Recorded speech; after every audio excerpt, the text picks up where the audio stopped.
Bağışlayan və mehriban Allahın adı ilə. Əziz izləyicilərimiz, bugün İslam tarixinin ən möhtəşəm və əlamətdar günlərindən biri Qədrxum bayramıdır. Bu mübarək gündə Allahın əmri ilə Peyğəmbər Salavatullah Həzrəti Əlini ümmətə mövla elan elədi. Bu təkcə tarixi bir hadisə deyil, eyni zamanda vilayət yolunun, haqqın və ədalətin təsdiqidir. Bu nurani müqəddəs bayram münasibəti ilə başda İmam Məhdi Əccalallahu Şərif olmaqla bütün dünya müsəlmanlarını salamlayır, təbrik ərz edirəm. Və uca Allahdan istəyirəm ki, bu gündə etdiyimiz duaları qəbul etsin, həyatımıza bərəkət, qəlbimizə sevgi və mərhəmət bəxş etsin. Bugünkü verilişimiz çox xüsusi və mənalı günə, Qədrxum bayramına həsr olunub. Bu əlamətdar gündə dəyərli fikirləri ilə bizlərə qatılacaq hörmətli bir qonağımız var.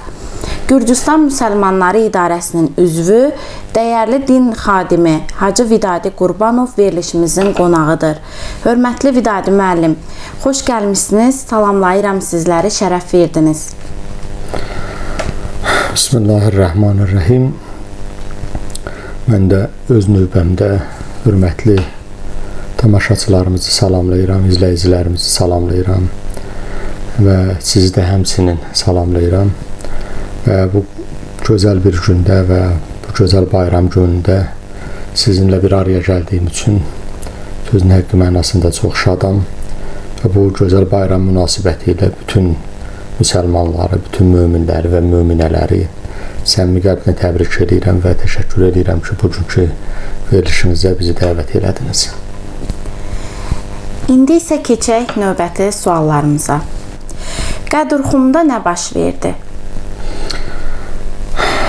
Siz ümumiyyətlə tarix boyu biz tarixə baxanda görürük ki, Qədrxum məsələsinə baxış sözün həqqi mənasında bir mənalı olmayıbdır.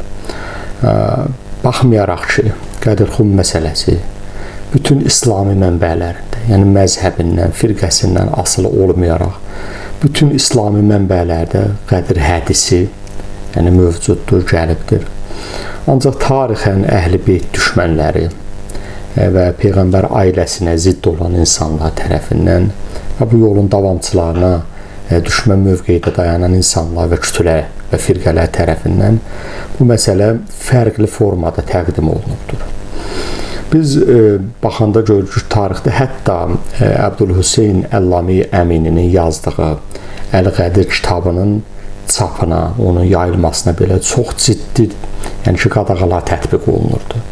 Niyə? Çünki həmin kitabda yalnız Əhl-i Beyt mənbələrindən deyil və həm də Əhl-i Sünnə və müxalif tərəfin mənbələrindən bu haqda çox ciddi arqumentlər ortaya qoyulurdu.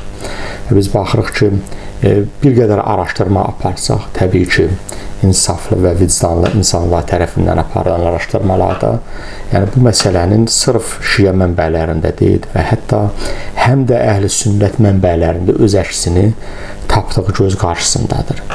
Sadəcə məsələyə müxtəlif yanaşma prizmadan yanaşmalar var, müxtəlif prizmalardan yanaşmalar var. Misal olaraq bəziləri biz görürük ki, bununla belə ki, Qədr hədisi, yəni ki, onların mənbələrində mövcuddur, vardır. Ancaq məsələyə biraz fərqli don geyindirirlər. Görürük ki, bəziləri bu məsələnin sırf xilafət və vilayət məsələsi ilə əlaqəli olmadığını deyirlər. Onlar deyir ki, bu məsələ əsasən nədən qaynaqlanmışdı?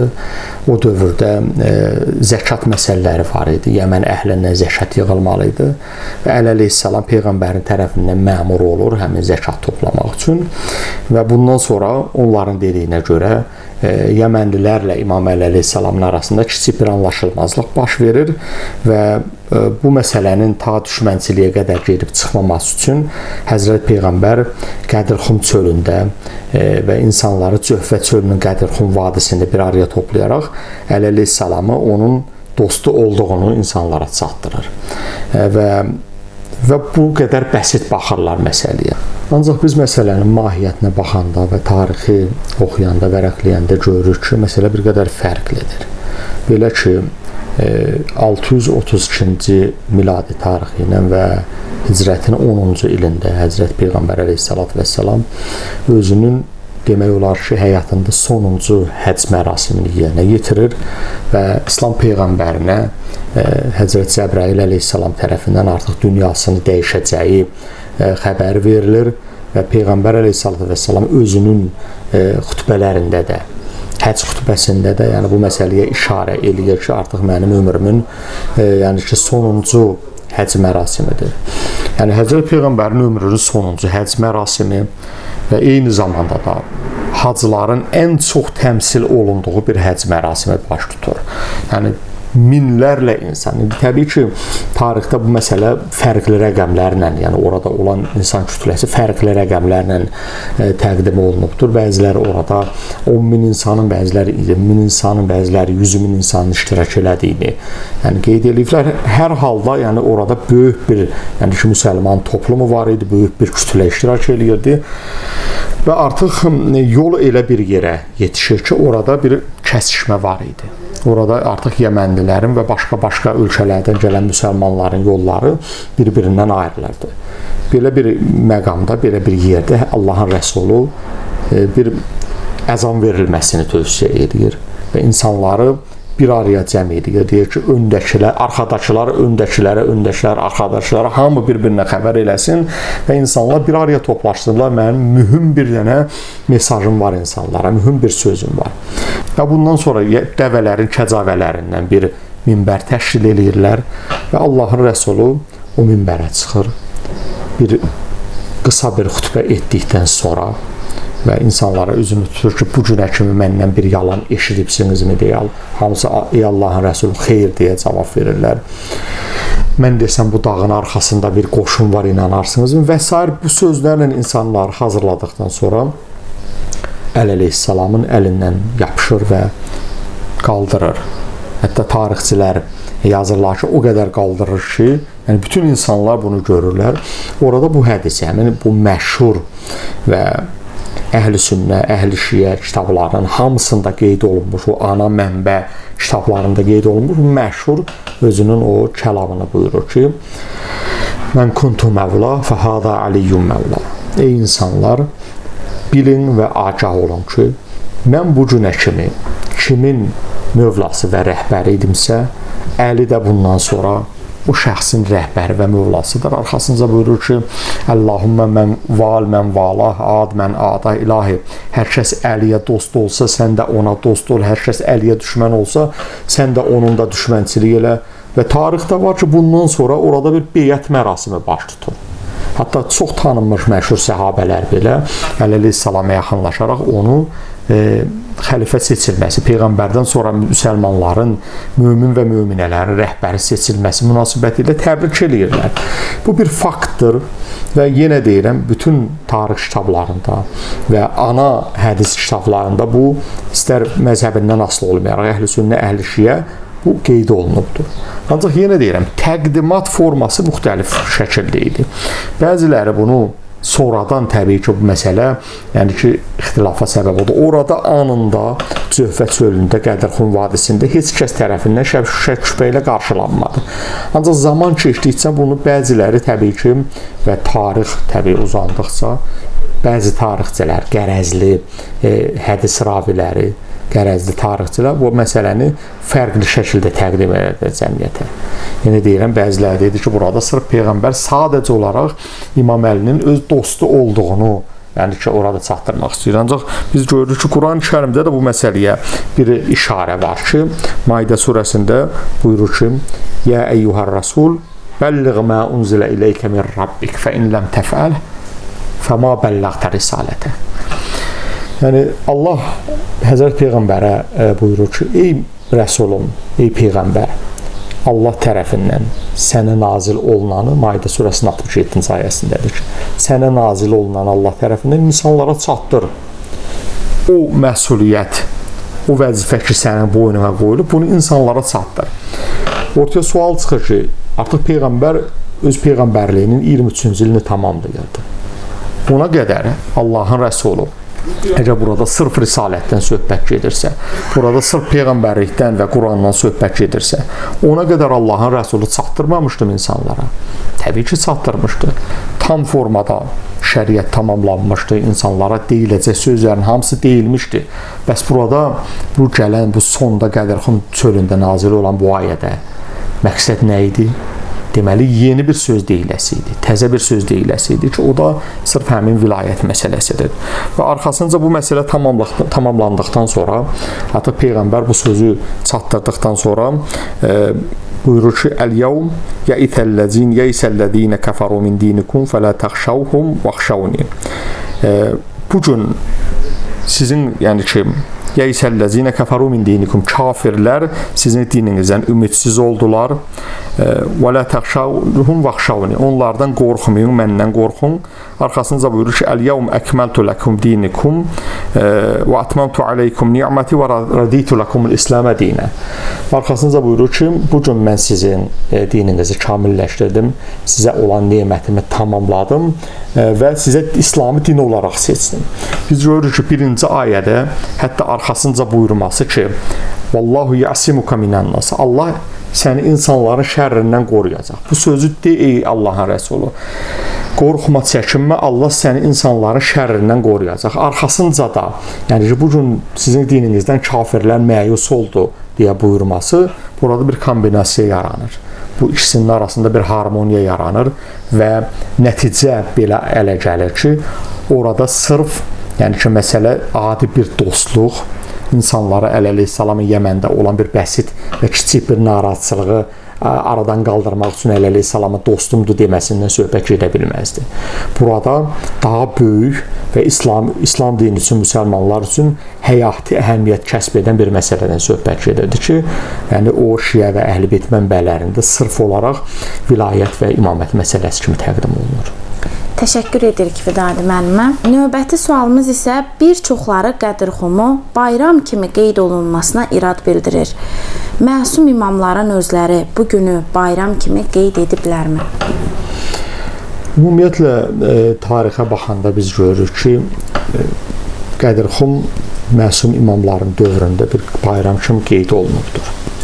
Və biz buna sübutlarda gətirə bilərik ki, bir çox, yəni ki, rəvayətlərdə ki, o cümlədən İmam Sadiq əleyhissalamla bu barədə bir çox rəvayətlər, hədislər nəql olunubdur ki, və başqa imamlardan da həmçinin ki, Qədirxum bayram kimi qeyd olunubdur. Mən burada bir rəvayəti istəyərdim sizin diqqətinizə çatdıram, hörmətli tamaşaçılarımızın ki, Həsən ibn Raşid İmam Sadiq əleyhissalamdan rəvayət edir ki, bir gün İmam Sadiq əleyhissalamın yanına getdim və ona ərz elədim ki, sizə canım fəda olsun, müsəlmanların fitr və qurban bayramından başqa bayramları varmı? İmam Sadiq əleyhissalam buyurdu ki, bəli, ey Həsən, onlardan daha böyük və daha əzəmətli bir bayram da vardır ki, o Qədirxum bayramıdır. O İmam Əli əleyhissalamın, o Əlinin, Həzrəti Əlinin insanlara imam seçildiyi gündür. Və arxasınca həmin şəxs yenə də sual edir ki, bu gündə, bu bayramda nə edəsək yaxşıdır? İmam Sadiq əleyhissalam həmin gündə oruç tutulmasını tövsiyə edir. Bu kimi məsələlərə bir çox yerlərdə rast gəlinir. Ancaq məsələ burasındadır ki, təbii ki, bəzi imamların dövründə zamanın xilafətinin, xəlifələrinin baskıları olduğuna görə və zaman-zaman bu baskılar tarixən artdığına görə tarixin bəzi dövrlərində Qədirxum bayramı çox məhdud şəkildə qeyd olunubdur və geniş formada müsəlmanlar arasında bu bayram qeyd olunmayıbdır. Ancaq yenə deyirəm, məhdud olmasına baxmayaraq, xüsusi və gizlin şəkildə qeyd olunmasına baxmayaraq, amma bu məsələ qeyd olunurdu, bayram kimi qeyd olunurdu. Və yenə deyirəm, biz bunu tarixin bütün dövrlərində sezə bilərik. Burada hədisdə qeyd olunması ki, onlardan daha əzəmətli və daha böyük bayram Qədirxum bayramıdır. Yəni o iki bayramdan, fitr və qurban bayramlarından bunun bir fəlsəfəsi var. Fəlsəfəsi bundan ibarətdir ki, yəni Əhl-i-Beyt əqidəsinə görə içərisində vilayət inancı olmayan, içərisində imamət inancı olmayan hər bir bayramın dərin fəlsəfəsi olmur. Yəni elə də dərinliyi olmur. Ancaq bütün bayramların, ümumiyyətlə nəinki bayramların, İslamda və müsəlmançılıqda olan bütün ayinlərin əsas qayəsi onları hərəkətə gətirən, onların kökündə dayanan imamət və vilayət fəlsəfəsidir ki, bu da İslam Peyğəmbərinin özündən başlayıb ta İmam Mehdi əleyhissalama qədər davam eləyir. Təşəkkür edirik Vidadi müəllimə. Sonuncu sualımızı istəyirdim ki, verim. Nəyə görə rəhbər məsum olmalıdır? Bəli, bu məsələdə elə İslam Peyğəmbərindən sonra çox geniş formada müzakirə obyektinə çevrildi. Misal olaraq mən bunu qeyd etmək istəyərəm ki, İmam Həzrət Rəsulallahdan sonra bir çoxları, yəni imam və rəhbərin məsum olmasına ehtiyac duyulmadığını dedilər. Hətta həl-hazırda müsəlman firqələri içərisində elələri var ki, İslam Peyğəmbərinin özünü belə məsum bilmirlər. Onlar deyir ki, o da bizi kimi insan idi. Əqidəsinə görə məsum, yəni ki, rəhbər şəxs gərək məsum olsun. Özü bütün xətalardan uzaq olsun. Niyə? Çünki məsələ burasındadır ki, qanunu qoyan Allahdır. Rəhbəri seçən Allahdır. Allahın qanunlarını ən ali şəkildə icra edəcək şəxs sırf Allahın seçdiyi şəxs ola bilər. Yəni qanun Allah tərəfindən qoyulur, ən mükəmməl qanun odur. Bunun icraçısı da, yenə deyirəm, Allahın seçdiyi və bu qanunlara ən ali şəkildə, ən mükəmməl formada əməl eləyəcək və bu qanunları ən ali və mükəmməl və nöqsansız və qüsursuz şəkildə həyata keçirəcək və icra edəcək şəxs təbii ki, Allahın seçdiyi şəxs olmalıdır. Bu şəxs də yalnız və yalnız imamlar və məsum şəxslər ola bilər. Çünki belə deyək də, icraçının özü qanunda əgər səhv buraxsa, qanunda hər hansı bir yanlışlıqlara yol versə, gerdə qalan insanlar da daha yanlış formada o qanunu elə ondan götürərək yanlış formada və nöqsanlı şəkildə davam edəcəklər. Buna bir çox argumentlər gətirmək olar, ancaq mən bu qədəri ilə kifayətlənirəm. Təşəkkür edirik. Bəli, əziz izləyicilərimiz, bugünkü verilişimizin sonuna yetişdik. Dəyərli fikirləri ilə, elmi və mənəvi yanaşması ilə bizə bu bayramın ruhunu daha da yaxından yaşadan hörmətli qonağımız Vidadi müəllimə təşəkkürümüzü bildiririk və həmçinin bizə daim dəstək olan, diqqətlə izləyən bütün izləyicilərimizə də təşəkkür edirik. Sağ olun, gələn görüşlərədək.